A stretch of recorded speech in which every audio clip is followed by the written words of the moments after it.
Awesome, guys. So you're with Alex Callan from The Faction and Kill Your Stereo. Today we have Sam and Will from Tasmanian-based band Verticoli. How's it going, guys? Yes, you did. You nailed it. Pronunciation was perfect pronunciation. We are good. What's the main way that people fuck up that pronunciation?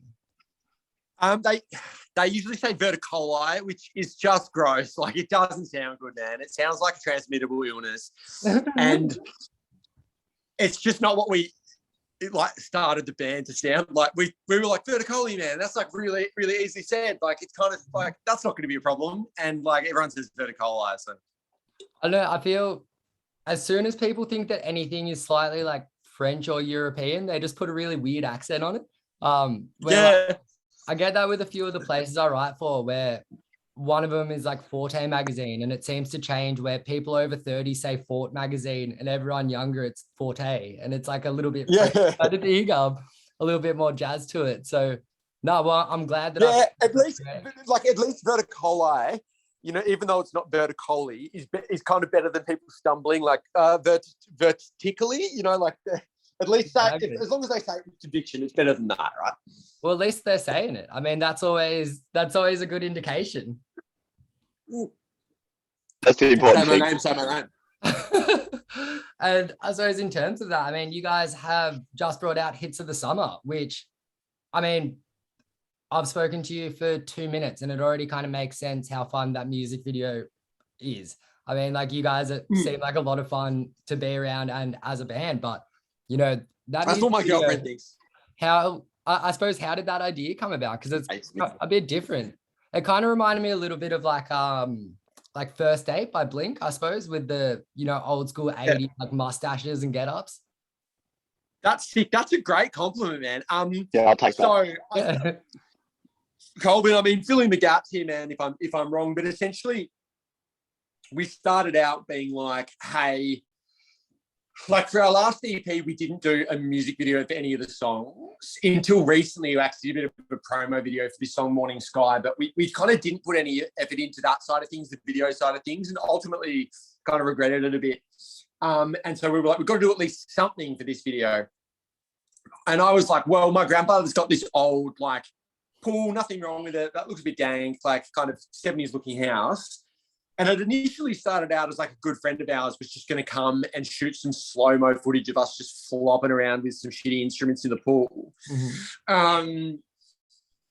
And then he was away for like, he's got a speaker business and he was away installing, which like is a downside to that. Like, you know, obviously he couldn't do it, but it just kind of ended up being probably better than it otherwise would have been if he was around. Because I think initially we were just like, we're just going to throw something together.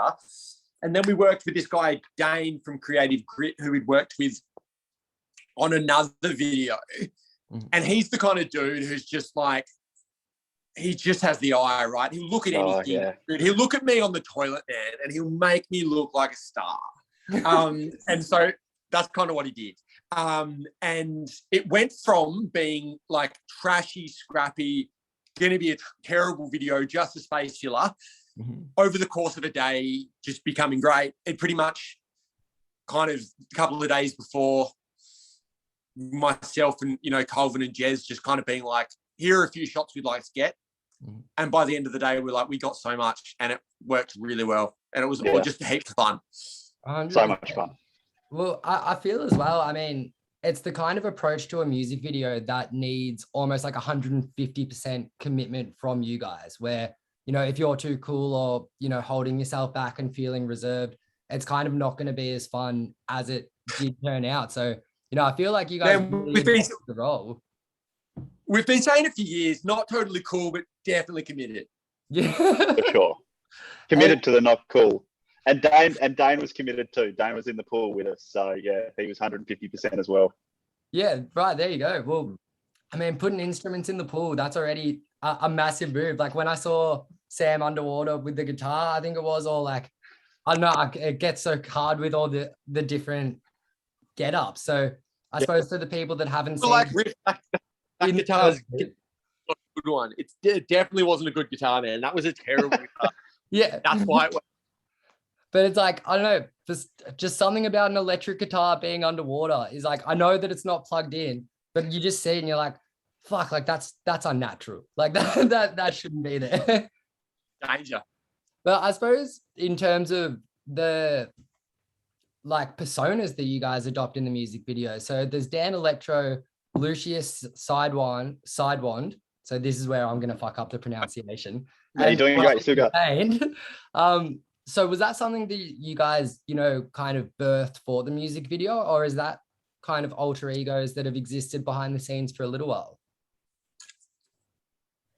Yeah. I mean, for me, it was just like, once we realized how ridiculous this video was, like it needed ridiculous characters. So we've made jokes. These names have been around for a while, and we've made jokes about it before. I don't think it was ever intended for them to see the light of day. But yeah, once we realized how absurd the video was, it needed some absurd people. So the origins of the name is actually, we have a mate, Lockie, who's kind of started managing us recently and is gone into that role, and he's just trying to really his first step was just like point us in the right direction and just get us a bit more active, like on social media and stuff. So he was like, just post some stuff. And then so one day I was like, shit, we're jamming. Jesus, like, Colvin looks heaps like a Fluffy McTaint today. Maybe he can be called Fluffy McTaint. And just posted that to the Insta story.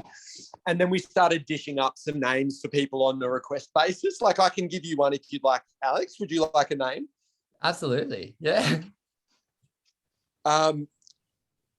Max Woolangitis. Max Woolangitis. I'll cop that. No, Maxwell Longinus. Longinus. Yeah, you did a pretty good job there, to be honest, Sam. Like I know you kind of thought for a second, and I was like, has he just offered this up to then be stumped on what he's offered up? But no, that was a good you know how like chain emails and stuff used to have like, put your first cat and your second name is the street you were born on or whatever. Yeah. Well, my approach tends to be first name, it sounds quite porny. And then a second name that sounds a bit like a body part or a euphemism for a body part. So Sidewand, obviously McTaint, and for you, Longinus, and you can make of that whatever you wish. No, I can see the logic behind that 100%. And it's, clearly working out, because these characters are now come to light. I'm going to have to introduce myself as that going in interviews going forward. So that's going to be Max, a bit of a difficult one. But I suppose in terms of hits of summer, because it is quite a bit of a fun song, even in terms of like its sonic output and what it's like to listen to. And it's not quite, lyrically, that's not necessarily where it was born from. So am I right in saying the song kind of was inspired by being punched in the face? Yeah, for sure. Yeah, I got Chris Rock. I got Will Smith. I'm Chris Rock in this situation, dude. My God. No, this is like something that happened like 10 years ago, right? So it was like 9 years ago, like when I was a bit younger. It was just like a love triangle situation, copped a fist to the face, or, however you'd like to term that. Got decked. And at the time, it was obviously butthurt. And then shortly afterwards, the love triangle fizzled out. All aspects, all corners of the triangle dissipated. Yeah. And at the time, I was like hella butthurt. But now I just was driving in my car. I have a tendency to like try and write vocal parts. Like I don't sit down and kind of go like that root note needs to go to a second or a third or like whatever. Like I just kind of go and like sing out the vibe of it in the car. And that, just kind of came to mind. I don't know, it was a sunny day and just kind of reminisced about that one time I got punched in the face. And it was kind of just looking at it, like the chorus lyrics obviously aren't taking the situation too seriously. It's just kind of like, dude, I'm a wimp, like, please don't hurt me. So that's the vibe of it. And it worked out well. I remember like I was pretty happy with it because I sent the demo to my brother, who's our original bass player. And he was like, "Oh man, that's like those lyrics are fun." And I was like, "Sick, that's really good," because I guess you don't hear that every day. Like, they're fun lyrics, right? So it's good. Yeah, I mean, especially with the last like EP being called Heavy. I mean, like, you're definitely not expecting something to come out with such a fun output, in a sense. Yeah, that's an interesting one. Hey, I don't know, because I've always felt that like our live shows. Mm-hmm. What would you say, Colvin? Like we're kind of like, we kind of think of ourselves as a fun band, but I just think some of the songs we write lyrically probably have a serious tone, but are usually like something that you can at least mosh out to. Like, oh, absolutely. Yeah, I mean, we wrote that EP in the middle of a pandemic, and this was the first one kind of coming out of it. I kind of wasn't surprised at all that it was, fun and stupid. That's what we were feeling. Yeah, there was definitely, there's definitely more. So these with the Heavy EP, it was like we kind of sat on 5 songs kind of thing for months and just kind of workshop them. And we kind of produced ourselves.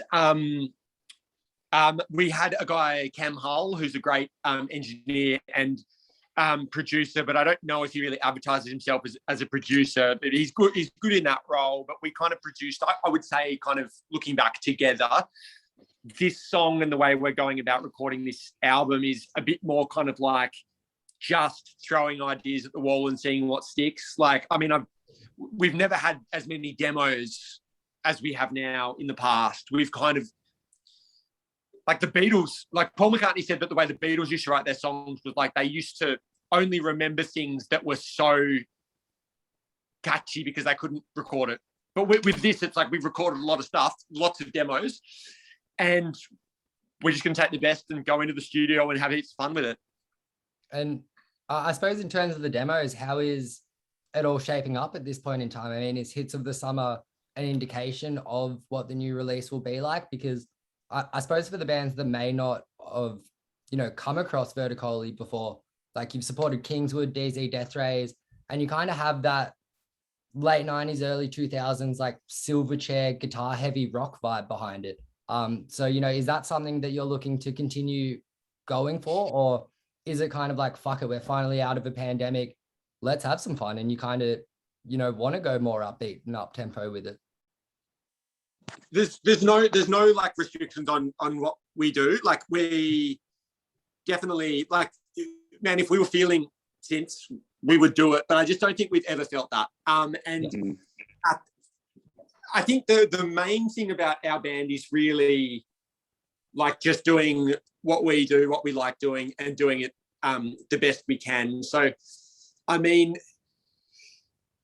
I think this is true, Colin. I'm not sure we've ever kind of gone, we should write a song like this. We've always just written songs and then tried to make them the best that they can be. And like, definitely, we definitely take the approach that like, we will do what we do the best we can and leave that other stuff that other people do better than us to them. Like, we're definitely not trying to be any other band. Like, definitely wear our influences on our sleeves. And like, yeah, I'm sure there's the 90s vibe, there's the big drums and the kind of post-hardcore kind of aggressiveness and whatever, but it's not well thought out. It's not well thought out at all. Good pitch. I suppose, I mean, do you feel like a lot of rock music or, like guitar-based rock bands are well thought out in terms of the really, really successful ones? Like, I kind of feel as if a lot of the massive hits or the songs that people cling to end up being like, Paranoid by Sabbath, which they're kind of like, oh man, we just wrote that in the studio in 15 minutes and kind of just put it together. And they're always the real haphazard ones that people seem to just end up loving. I call it what comes naturally. Like, as soon as you start trying to write a hit song, you're not going to write a hit song. I think is the way that we approach it. So we're 3, musicians first and foremost, and so we want to play what we want to play. And I think when we do that, when we give ourselves like that sort of space and that freedom, as well as a producer in the studio telling us to stop messing around, that's when the good stuff comes.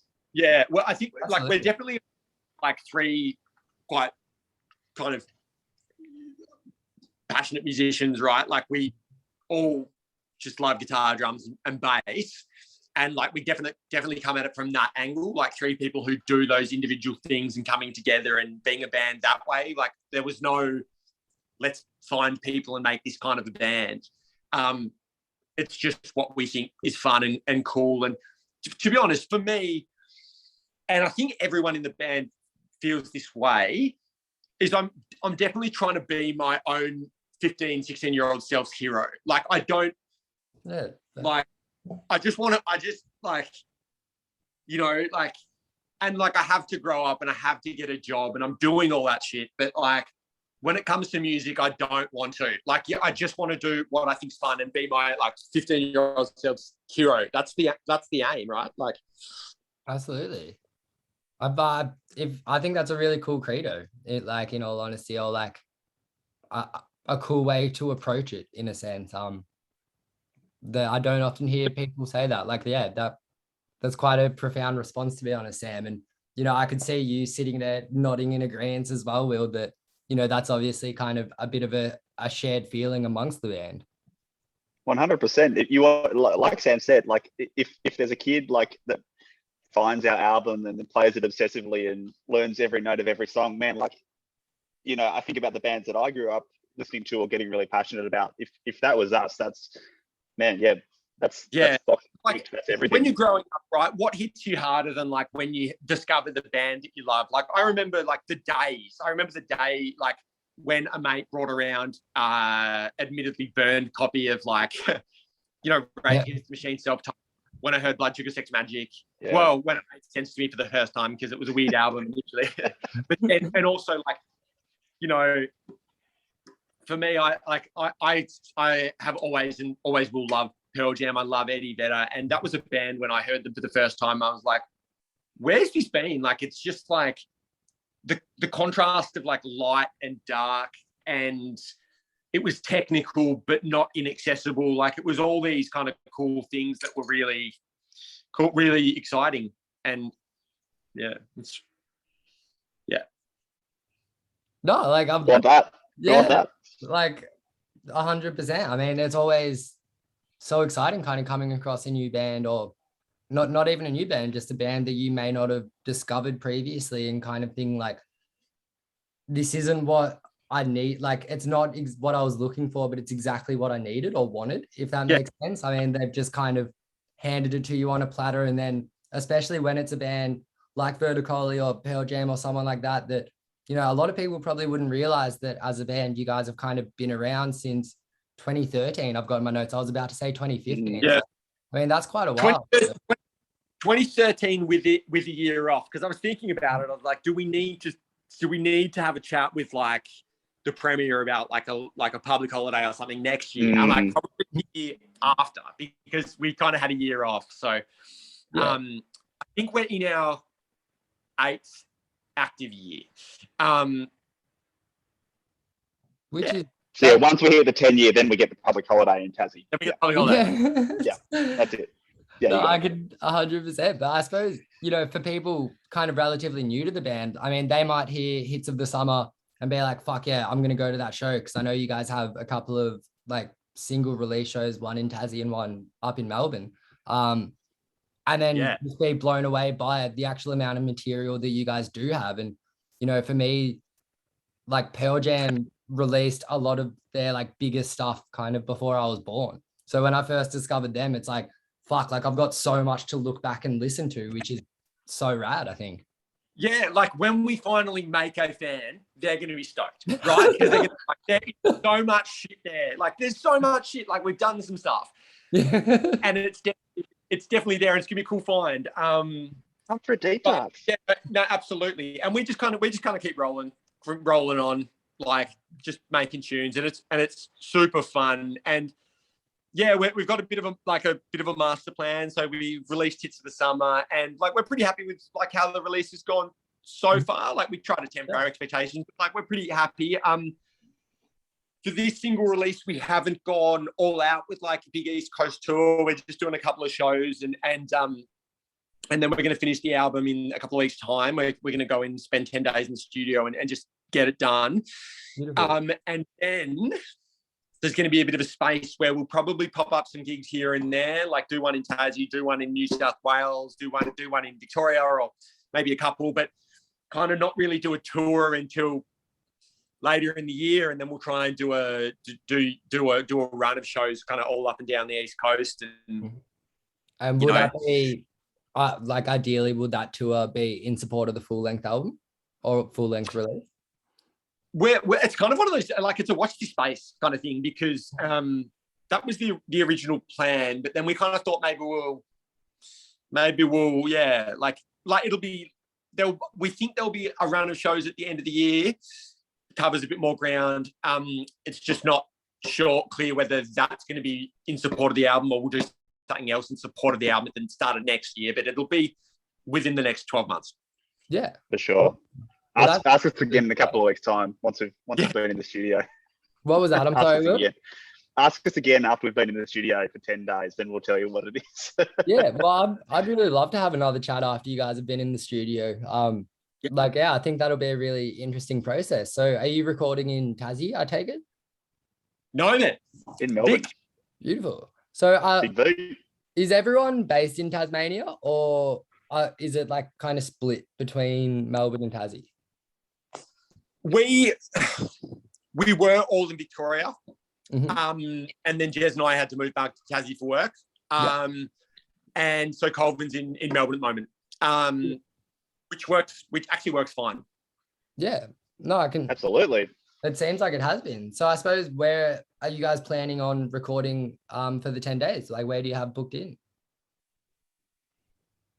The Wick in Brunswick. Fuck yeah.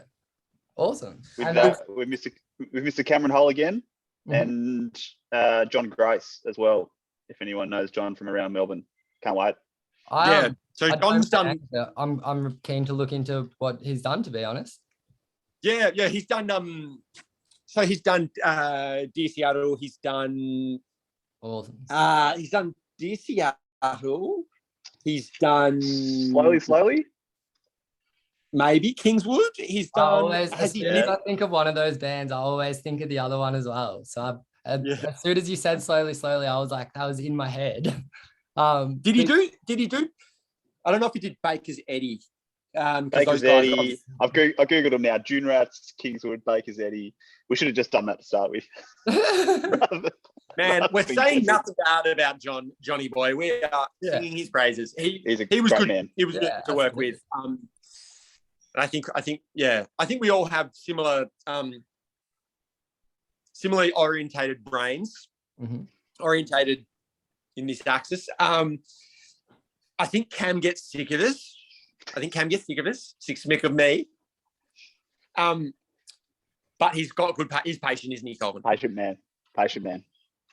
Well, I'm glad. Like, it's obviously working, kind of thing, but I don't know. I feel like you all need patience with each other, being in a band, especially for 8 years at this point. I mean, like, if you didn't have that patience, like, it would have worn thin pretty quick by now, I imagine. Yeah. Well, I would say Colvin and I are probably. Colvin is very patient with me, and I am very pushy. Is that right, Colvin? Yeah, absolutely. Is that why you were happy to stay interstate when the rest of the boys moved back to Tassie? Just like, fuck that, I'm not getting put back to Tassie. Oh, nothing like a bit of geography to get me away. No, I would love to be back home in Tassie, but that's not where work is. No, I love Sammy. We're married. We're totally married. Yeah, a band is a strong union for sure. Mm. Well, it's like that Workaholics episode where after 7 years they're common law married. So in America, that's a thing. I don't know if it's a thing in Australia, but you guys have hit that. You don't have the public holiday yet, but common law married, you've got that down. We're common law married. I'll say one thing and put this down on the list of profound things Sam said this afternoon. But you are not often more vulnerable than you are in the midst of the creative process, right? Like, I am singing a melody, and it sounds terrible, or like, you write a lyric, and it's like, this is how I feel, and it's like, you have summed that up, you have encapsulated that situation terribly, and that's naff. And then you got to roll with it, right? So you kind of definitely do see, like, you see see people's weaknesses and people at like vulnerable, sensitive moments, and but you got to get used to it, right?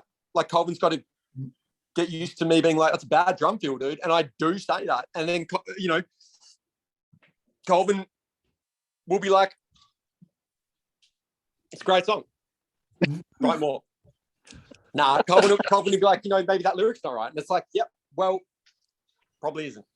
And it's something, I feel like as a creative as well. I mean, that process almost never ends, where like I kind of like to read some of my old reviews from when, I was starting out, or my music taste was different. I was kind of covering different styles and things like that. And sometimes you just read and go like, fuck, that's kind of not what I think of this album now, or like my thoughts have changed, not how I would have worded it. And I imagine it's like a lyricist as well, where, as you said, I mean, you are putting yourself in a vulnerable situation that as time goes on, you might be like, oh shit, like I was feeling really vulnerable then, and I'm in a much better spot now, or things like that. For sure, like some of the lyrics on the Heavy EP are dark, like they're just dark, right? Like, it was a good like time. That's fine. Like, it's just like every time you release new music, it's just like a new iteration of yourself, right? And it's like, I actually look at bands that regret their old music and feel shame towards it, like Silverchair being one example, who won't play Freak, won't play or rarely play Tomorrow, like at the end of their career. And you compare that with bands like Metallica or the Chili Peppers, who like play it all. They're like, yeah, that was then and we do it differently now, but like that was a time for us and that was what we were into at the time. And it's like, be kind to your old self, right? Like don't convince yourself that younger you was lame. Like in every respect I can think of, like, man, sometimes I just think that like when you're young, particularly like late teens, right? That's like when you just are most sincere in everything you kind of do. So I think it's sick. And like I don't really regret much lyrics, and I would hope most musicians would be able to look at things through that kind of framework and be like,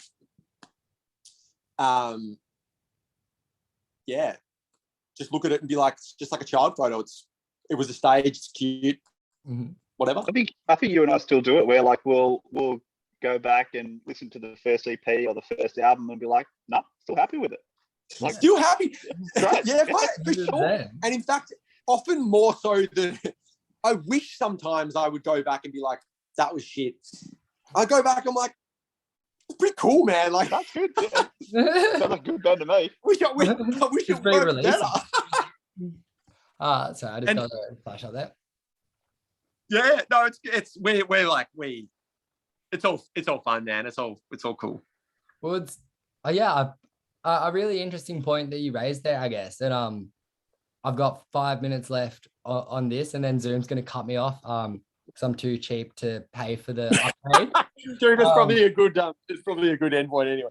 But I suppose and Daniel Johns nowadays is like covered kind of thing. But as soon as you said like Freak and Tomorrow, I thought of like a young Daniel Johns with like, I don't know, no tattoos or anything like that. And when you use the Chili Peppers as the other example, I thought of Anthony Kiedis, and straight away I thought of like all of his tats. And I suppose the way you were kind of describing your thoughts on lyrics is how a lot of people describe their tattoos, that it's like, yeah, I'm not as into Harry Potter anymore, but I've got that Deathly Hallows logo on the back of my neck. And, that was an era of my life that like I don't have that, to clarify to the listeners, but like people will be like, that was an era of my life that I don't regret. Or like you see 40-year-old dads picking up their kids with like the Independent Skate logo tattooed on their knees and shit like that. So I feel, it's kind of an interesting contrast that made me just think of that, I guess. Be proud of the journey, man. Be proud of the journey. Exactly. 100%. I mean, everything has kind of got you guys to here, and, it's working out, and you guys have just released a new single. You've got a new album in the works, and you seem fucking really stoked. Like everything's going really sick for Verticoli. So, why wouldn't you be proud of that journey? We are, man. I mean, what we want to like, we have aspirations, right? They're not super huge, but we just want to like be able to do what we do sustainably, right? If we could go to like Queensland for the weekend, if we could go to Sydney for the weekend, not even make money, but just not lose money. Mm-hmm. That's what we want, and we just want to do that. We're not asking for much. We're literally asking for just give us break even. We'll take break even. It's never a bad move. I mean, like, I feel anyone listening to this, I mean, like, obviously is into music and is most likely in a creative industry, so they've all copped being paid an experience, and no one likes that. So it's like, yeah, man, if you guys are breaking even, that's what matters. But, you know, hopefully it goes even further than that, and this new album kind of picks up a whole lot of stead. And, you know, I know Tyler from Luca Brasi has really been pushing the rock scene in Tasmania for a while, and really wanting a lot more people to kind of focus on it. So, you know, hopefully it can bring some light to that and a couple of other bands as well.